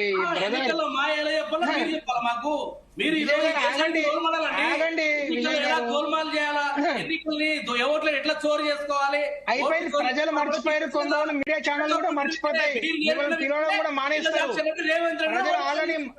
ప్రజలు ఆల్రెడీ మర్చిపోయారు, కంటోన్మెంట్ లో మర్చిపోయారు. మీరు సిట్టింగ్ స్థానం కోల్పోయినారు, 3వ స్థానం సిట్టింగ్ నుంచి డైరెక్ట్ 3. జూబ్లీహిల్స్ మీరు ఓడిపోయినారు. 2 ఉప ఎన్నికలు జరిగినాయి. ఎమ్మెల్సీ స్థానాలలో మీరు అసలు లేరు, కంటెస్ట్ కూడా చేయలేదు ఎమ్మెల్సీ స్థానాలలో. రైట్, ఇక మరి చెప్పుకోవడానికి ఏముంది? ఇక ఇప్పుడు ఏంటంటే ఆ సర్పంచ్ మాదే, ఈ సర్పంచ్ మాదే అని చెప్తారు. యాది పెట్టుకోండి విజయ్ గారు, కరెక్ట్ గా 1 మంత్ తర్వాత మీ సర్పంచ్లు ఎవ్వరు కూడా ఉండరు, అందరూ వెళ్ళిపోతున్నారు. మీరు ఎట్లయితే వాళ్ళని లాక్కొచ్చిర్రో అదే నీవు నేర్పిన విద్యనే నీరజాక్ష అని ఇప్పుడు ఇందాక మీరు చెప్తున్నారు కదా, ఎగ్జాక్ట్లీ అదే రివర్స్ అవుతున్నది. మీరు ఏదైతే తెలంగాణ వచ్చిన కొత్తలో ఎలాంటి ఒక దరిద్రమైన సంస్కృతిని తీసుకొచ్చారో, ఎమ్మెల్యేలను కొనడము, ఆ తర్వాత సర్పంచ్ ఇవన్నీ కూడా ఇప్పుడు కాంగ్రెస్ పార్టీ చేస్తున్నది. విజయ్ కుమార్ గారు, మీరు గట్టిగా అరిచినంత మాత్రాన మీరు కొనలేదా? మీరు కొన్నారు కదా. అరే ఆగండి బ్రదర్, ఆగండి. ఎందుకు విజయ్ విజయ్ గారు ఇప్పుడు విజయ్ గారు అయిపోయింది, పార్టీ పని అయిపోయింది. విజయ్ గారు ఓన్లీ హిస్టరీ రాసుకోండి. ఇంతకు ముందు టీఆర్ఎస్ అనే పార్టీ ఉండే, ఆ తర్వాత బీఆర్ఎస్ అయింది, ఆ తర్వాత కాంగ్రెస్. తెలంగాణ ప్రజలు ఈ పార్టీని అమర్ గారు ఒక్క నిమిషం విజయ్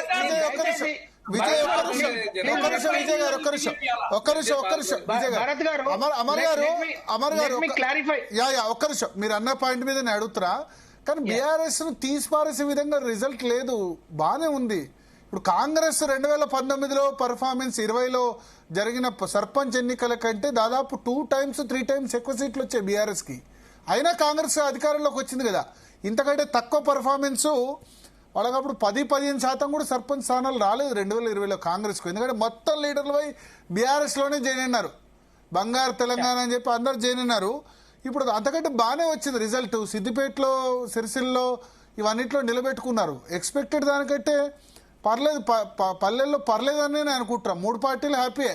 మీకు లాస్ట్ టైం కంటే డబుల్ అయినా మీరు హ్యాపీయే. సరే మేము నెంబర్ 1 వచ్చామని కాంగ్రెస్ హ్యాపీయే. బీఆర్ఎస్ కూడా నాట్ బ్యాడ్ రిజల్ట్. పూర్తిగా పార్లమెంట్ ఎన్నికల్లో పాయింట్ చెప్పారు.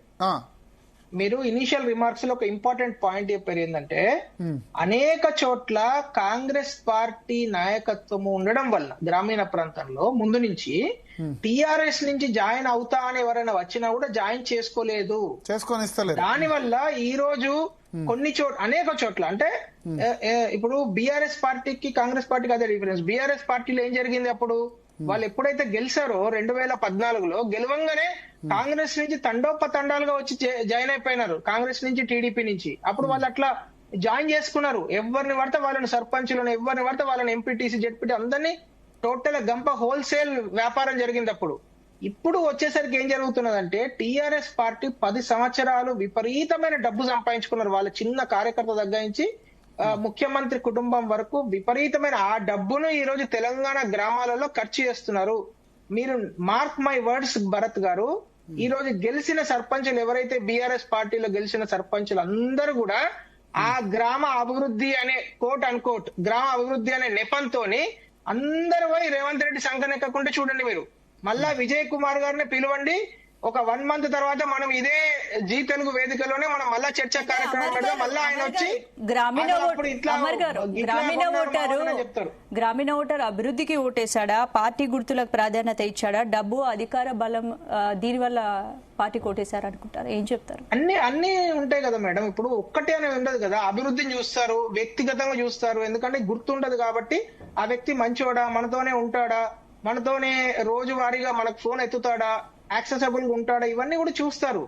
అయితే ఇక్కడ ప్రధానంగా నేనేం చెప్తున్నానంటే భారతీయ జనతా పార్టీ కార్యకర్తలు, భారతీయ జనతా పార్టీ బాధ్యతల్లో ఉన్న వాళ్ళు, అంటే OBC Morcha president, OBC Morcha general secretary, లేకుంటే ఆ polling booth president ward member అయినాడు, తర్వాత మండల్ ప్రెసిడెంట్, ఈ రోజు సర్పంచ్ అయినాడు, ఈ రోజు OBC Morcha general secretary sarpanch అయినాడు. అట్లా మీకు బాధ్యతలలో ఉన్న వాళ్ళు అనేక మంది, ఎస్పెషల్లీ యూత్, అంటే బిట్వీన్ 30 and 40 ఏజ్ గ్రూప్ లో ఉన్న వాళ్ళు అనేక మంది ఈ రోజు కొత్త లీడర్షిప్ భారతీయ జనతా పార్టీలో వచ్చేసింది. ఈ లీడర్షిప్ ఒక అద్భుతమైన లేయర్ గా తయారు కాబోతున్నది రేపు 2028-29 ఎన్నికలకు. సో ఇది కాన్ఫిడెంట్ గా నేను చెప్పగలుగుతున్నాను.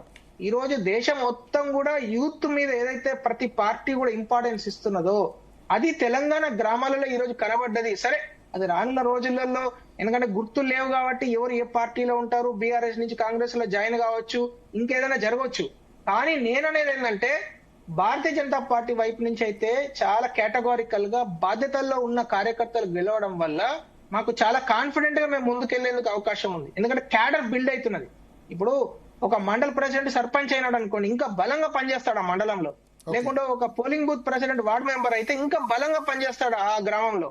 సో ఆ విధంగా ఈ రోజు గ్రామాలలో, నేను మొన్న కూడా చెప్తున్నాను, ఎమ్మెల్సీ గెలిచిందంటే ఆదిలాబాద్, మెదక్, నిజామాబాద్, కరీంనగర్ 4 గ్రామీణ ప్రాంతం కదా. ఈ 4 జిల్లాల్లో కలిపి పెట్టిన ఎమ్మెల్సీ టీచర్స్, ఎమ్మెల్సీ గ్రాడ్యుయేట్స్ ఎవరు గెలిచారు? భారతీయ జనతా పార్టీ గెలిచింది. ఎందుకు గెలిచింది? అక్కడ గ్రామాలలో ఉన్న టీచర్లు, గ్రామాలలో ఉన్న చదువుకున్న వాళ్ళు. 1970 ఇప్పుడు కాదు, 1970s 80s లో కూడా బీజేపీ గ్రాడ్యుయేట్ ఎన్నిక గెలిచింది తెలంగాణలో, ఆంధ్రప్రదేశ్ లో. ఇప్పుడు ఆంధ్రప్రదేశ్ రాష్ట్ర అధ్యక్షుడు పివి మాధవ్ గ్రాడ్యుయేట్ లో గెలిచిన వ్యక్తి. ఆయన తండ్రి కూడా బహుశా గ్రాడ్యుయేట్ లో, చలపతిరావు గారు కూడా గ్రాడ్యుయేట్ ఎమ్మెల్సీ అనుకుంటా. సో బీజేపీ మొదటి నుంచి ఉంది గ్రాడ్యుయేట్ ఎన్నికల్లో. బీజేపీ మొదటి నుంచి కూడా అంతే కదా, పట్టభద్రులే ఓటర్స్ కదా, అర్బన్ ఓటర్స్, చదువుకున్న ఓటర్స్ అని మొదటి నుంచి కూడా ఈ గ్రాడ్యుయేట్ ఎన్నికల్లో ఉంది. దాన్ని మనం క్రైటీరియాగా తీసుకోవచ్చా? నన్ను క్రైటీరియా అనట్లేదు. ఏ ఎన్నిక ఆ ఎన్నిక, నేను ఎప్పుడు కూడా ఒక ఎన్నిక నేను ముడిపెడతలేను. గ్రాడ్యుయేట్ ఎన్నికలలో గెలవడము ఈ కాంగ్రెస్ పార్టీకి అగేన్స్ట్ గా కాంగ్రెస్ పార్టీ ఒక బలమైన అభ్యర్థిని పెట్టి సాక్షాత్ ముఖ్యమంత్రి గారే వచ్చి అక్కడ కరీంనగర్ వేదికగా అనేక మాటలు చెప్పిన తర్వాత కూడా గ్రాడ్యుయేట్స్ టీచర్స్ బీజేపీ వైపు ఎలా విధంగా చూసారో అదే విధంగా రానున్న రోజులలో బీజేపీ గ్రామీణ ప్రాంతాలలో పట్టణ ప్రాంతాలలో బిగిన ఒక ఓటు సునామీ రాబోతున్నది బీజేపీకి అనేది క్లియర్ కనబడుతున్నది. అంటే వీ కెన్ సెన్స్ దట్ ఎప్పుడైనా ఏదో టిప్ ఆఫ్ ది ఐస్బర్గ్ అంటారు కదా, సో ఒక సెన్స్ చేయగలుగుతున్నాం ఈ రోజు ఆ ఓటింగ్ ప్యాటర్న్ కావచ్చు, లేకుంటే గెలిచిన కార్యకర్తల యొక్క విధానం చూస్తున్నట్టయితే రేపు రాబోయే రోజులలో బీజేపీ చాలా అద్భుతంగా అద్భుతంగా 2029 ఎన్నికలలో విజయం సాధించబోతున్నాయని కనబడుతున్నది. అది చెప్తున్నాను నేను. చరణ్ గారు హ్యాపీయా సీట్లు వచ్చేందుకు హ్యాపీయా ఇప్పుడు ఉన్న దానిలో ఇంకేమన్నా ఉందా? ఇంకేమన్నా సార్ మేము కాంగ్రెస్ పార్టీ ఎందుకంటే 90% నాకైతే నేను ఎక్స్పెక్టెడ్ రేంజ్ లో మీరు చూస్తున్నారు. మీరు ఒకసారి చెక్ చేసుకోండి. బీఆర్ఎస్ పార్టీ స్టార్టింగ్ లో గెలిచిన తర్వాత కాంగ్రెస్ పార్టీ గెలిచారు. చాలా గెలిచిన తర్వాత చాలా మందిని బీఆర్ఎస్ పార్టీ లాగేసుకున్న పరిస్థితి మనం చూసినాం. ఎందుకంటే అప్పటికే బీఆర్ఎస్ పార్టీ క్యాడర్ లేదు. అదేవిధంగా బీఆర్ఎస్ పార్టీకి సంబంధించి చాలా మంది పోటీ చేసే అభ్యర్థి లేకుంటే మీ దగ్గర హైదరాబాద్ చూసుకోండి ఎంతమంది జాయిన్ చేసుకుంటారు బీఆర్ఎస్ సర్పంచ్ ఎంతమంది కాదు. మీరు చూడండి జిహెచ్ఎంసీ లో 99 కార్పొరేటర్లు బీఆర్ఎస్ పార్టీ గెలిస్తే తీసుకున్న వాళ్ళే బీఆర్ఎస్ పార్టీ వెయిట్ చేస్తున్నారు వాళ్ళంతే. బీఆర్ఎస్ వాళ్ళు కూడా జాయిన్ అవుతారా? బీజేపీ కూడా జాయిన్ అవుతారా? నో నేను చెప్పేది వేరే విషయం. బీఆర్ఎస్ లో ఎవరు మిగిలరు, అయితే బీజేపీలో జాయిన్ అవుతారు. బీజేపీ ఒకవేళ తీసుకోకుంటే వెళ్ళి కాంగ్రెస్ లో జాయిన్ అవుతారు. బీఆర్ఎస్ లో మాత్రం మిగిలరు. అది నేను చెప్తున్నాను. ఇప్పుడు చాలా మంది అభ్యర్థులు కాంగ్రెస్ పార్టీ నుంచి పోటీ చేస్తుంటే కూడా మేము అవకాశం ఇవ్వలే. ఎందుకంటే మా పార్టీలో చాలా పెద్ద ఎత్తున క్యాడర్ ఉన్నది. మా పార్టీలో ఉన్న వాళ్ళే 2-3 పోటీ చేస్తా ఉంటే ఇంకా బీఆర్ఎస్ పార్టీ వాళ్ళకి తీసుకొని ఎక్కడ మద్దతు ఇస్తామని చెప్పేసి చాలా నియోజకవర్గాల్లో బీఆర్ఎస్ పార్టీ సంబంధించి చాలా మంది సంప్రదించినప్పటికీ అదేవిధంగా కాంగ్రెస్ పార్టీ ఒప్పుకున్న పరిస్థితి. ఎందుకంటే కాంగ్రెస్ పార్టీ నుంచి ఇప్పుడు రెబల్స్ గా పోటీ చేయడం మూలంగానే ఇంకా మాకు రావాల్సిన స్థానాలు కొంత తగ్గినట్టుగా మేము భావిస్తా ఉన్నాం. అదే కాకుండా అదేవిధంగా ఈ సయోధ్య కూర్చే ప్రయత్నం కూడా కాంగ్రెస్ పార్టీ చేయలేదు. ఎందుకంటే డెమోక్రటిక్ వేళ 5 సంవత్సరాలకు ఒకసారి వచ్చే ఎలక్షన్లు ఎవరికి డెవలప్మెంట్ చేస్తారు కూడా ప్రజలు వాళ్ళకి చేస్తారని చెప్పేసి మేము చాలా స్పష్టంగా భావించినాం. మా ముఖ్యమంత్రి గారు కూడా అదే చెప్పారు. మీరు పైసలు చూసో లేకపోతే ఇంకోటి చూసో దయచేసి ఓటు వేయొద్దు. దయచేసి ఎవరైతే మీ గ్రామాన్ని డెవలప్మెంట్ చేస్తారనుకుంటారో, ఎవరైతే మీకు అందుబాటులో ఉంటారనుకుంటారో, ఎవరికైతే విజన్ ఉంటుంది అనుకుంటారో వాళ్ళకే ఓటేయాలి. ఈ ధనదాహం తగ్గాలని చెప్పేసి కాంగ్రెస్ ప్రభుత్వం కూడా భావించింది. దానిలో భాగంగా చాలా ఫ్రీ అండ్ ఫేర్ ఎలక్షన్ జరిగినాయి చాలా స్పష్టంగా. ఎందుకంటే గతంలో మనం చూసినాం కదా, గతంలో ఏనాడన్నా ఇంత పారదర్శి ఎలక్షన్ జరగలేదు. ఎలక్షన్ జరిగినా కూడా గతంలో ఎంత దౌర్జన్యకాండ జరిగిందో చూసారు. సరే 1-2 ఏదైనా సంఘటనలు జరిగింది. లాస్ట్ టైం గ్రామ పంచాయతీ ఎన్నికలు ఏం దౌర్జన్యం ఏం జరగలేదు. అందరు పోయి బీఆర్ఎస్ లో జాయిన్ అయినారు. అందరూ పోయి బీఆర్ఎస్ లో జాయిన్ అయినారు. 80% ఉండే కాబట్టి వాళ్ళు గెలిచారు. ఈ గ్రామ పంచాయతీ ఎన్నికల కొట్లాట లోకల్ లెవెల్లో ఉంటది కానీ ఈ లెవెల్లో జరగలే. కాకపోతే మీరు చెప్పండి, నాగార్జున సాగర్, మునుగోడు, హుజరాబాద్ లో పైసలు పంచి పెట్టారు బీఆర్ఎస్ అంటే ఓకే. గ్రామ పంచాయతీ ఎన్నికల్లో హింస జరిగినట్టు నాకైతే కాదు. జిహెచ్ఎంసీ ఎలక్షన్ అదే జరిగింది. తర్వాత జిహెచ్ఎంసీ వాళ్ళు గెలవలే కదా. లాస్ట్ టైం జిహెచ్ఎంసీ బీజేపీ గెలిచింది. లాస్ట్ టైం జిహెచ్ఎంసీ బీజేపీకి 48 సీట్లు వచ్చాయి. 4 నుంచి 48. వాళ్ళు 56, మీకు 2 సీట్లే వచ్చాయి. సార్ మాకు 2 వచ్చినాయి. మేము తర్వాత జరిగిన బై ఎలక్షన్ లో కాంగ్రెస్ పార్టీ గెలిచింది. తర్వాత ఏది లింగోయి కూడా బై ఎలక్షన్ జరిగింది. అది BRS party Bharatiya Janata party లోపాయికర ఒప్పందం జరిగిన ఎలక్షన్. తర్వాత కాంగ్రెస్ పార్టీ గెలిచింది. అదే చెప్తాం, ఒక ఎలక్షన్ కాదు. డైరెక్ట్ ఒప్పందమే అదే చెప్తున్నాం జరిగింది కాబట్టి కదా. మరి మీరు లోకల్ బాడీ ఎలక్షన్ లో మన బీఆర్ఎస్ పార్టీ పోటీ చేసిన కాంగ్రెస్ పార్టీ గెలిచేది సునాయాసంగా. భారతీయ జనతా పార్టీ కోసం బీఆర్ఎస్ పార్టీ మన లోకల్ బాడీ ఎలక్షన్ లో పోటీ చేయలేదు. మరి అట్లాంటి ఏందో కన్ఫ్యూజింగ్. ఒక పార్టీ ఇంకోటి బీఆర్ఎస్ బీజేపీ ఒకటి అంటారు, బీఆర్ఎస్ కాంగ్రెస్ ఒకటి అంటారు, కాంగ్రెస్ బీజేపీ ఒకటి అంటారు. పబ్లిక్ అయితే కన్ఫ్యూజ్ అవుతున్నారు. థ్యాంక్ యూ చరణ్ కౌశిక్ గారు, విజయ్ గారు, అమర్నాథ్ గారు. మొత్తానికి గ్రామ పంచాయతీ ఎన్నికలకు సంబంధించి 2 ఫేజెస్ కంప్లీట్ అయిన స్పందన. 3rd phase final phase next ఎల్లుండి ఉంది. చూద్దాం ఓవరాల్ రిజల్ట్ ఎట్లా ఉంటుందో. 3 పార్టీలు కూడా హ్యాపీయే. బీఆర్ఎస్ అయితే మేము పర్లేదు సిగ్నిఫికెంట్ రిజల్ట్ అని, కాంగ్రెస్ నెంబర్ 1 వచ్చినందుకు హ్యాపీ, బీజేపీ లాస్ట్ టైం కంటే డబుల్ వచ్చినందుకు హ్యాపీ. సో చూద్దాం 3rd ఫేజ్లో ఏం జరుగుతుంది, ఓవరాల్ రిజల్ట్ ఎట్లా ఉంటుంది అన్నది. గుర్తులో వచ్చే ఎన్నిక నెక్స్ట్ చూద్దాం. ఎంపీటీసీ, జెడ్పీటీసీ కానీ మున్సిపల్ ఎలక్షన్స్ కానీ గుర్తుతో ఉంటాయి కాబట్టి అది ఇంకా ఎక్కువగా ప్రామాణికంగా తీసుకోవచ్చు.